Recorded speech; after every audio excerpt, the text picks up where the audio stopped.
Ingat, berserah itu bukan berarti kamu gak ngelakuin apa-apa.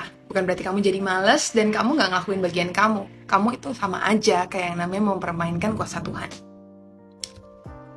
Ini adalah topik yang seru, bagus, tapi ya akan menuai banyak kontroversi sih. Kalau ujian selalu mendatangkan kenaikan level, kenapa seringkali kita menang ketika kita berserah bukan saat kita fight? Kalau kita perhatiin di cerita-cerita di Alkitab, kita go back to Bible, kita akan lihat gimana Tuhan itu kadang mengizinkan hal-hal yang di luar pikiran kita sendiri, kayak di luar logika kita gitu. Contohnya, waktu Tuhan mau suruh Gideon memimpin untuk suatu peperangan gitu ya, gampangnya. Tuhan nggak minta ribuan orang. Tuhan tuh cuma butuh 300 orang untuk melawan orang yang banyak banget gitu lawannya. Tujuannya apa? Karena Tuhan ngomong gini, aku nggak mau nih, nanti kalau pakai banyak orang, kamu bilang bahwa yang memenangkan peperangan ini adalah, ya karena kamu banyak orangnya, karena kamu hebat, karena kehebatan kamu. Dari situ aku belajar bahwa Tuhan itu mau ngajarin bahwa it's never about us. It's tuh nggak pernah tentang usaha kita memang. Itu tentang bagaimana apapun yang terjadi dalam kehidupan kita, dalam rencana-rencana kita, itu memulihkan Tuhan nggak sih? Gitu. I think berserah itu bukan tentang kita berhenti fight.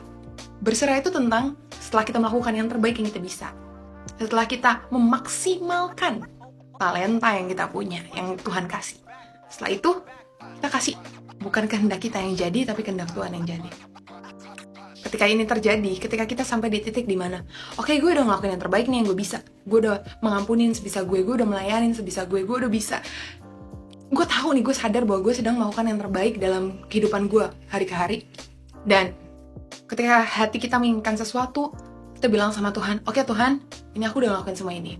Tapi aku tahu, bukan usaha aku yang nyelamatin. Semua karena Engkau. Bukan kehendakku yang jadi, tapi kehendak Tuhan yang jadi. Kayak Ayub. Ayub bilang apa?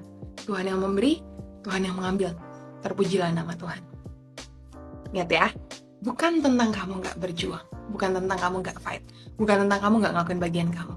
Tapi yang Tuhan mau ajarkan adalah untuk mengandalkan Dia.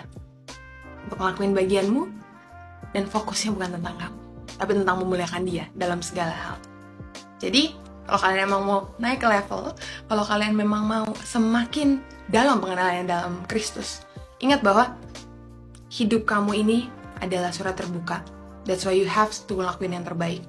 Dan lakukan itu bukan untuk kemegahanmu, untuk popularitas kamu, untuk kekerenan kamu, untuk kebanggaan kamu, tapi lakuin itu untuk Tuhan.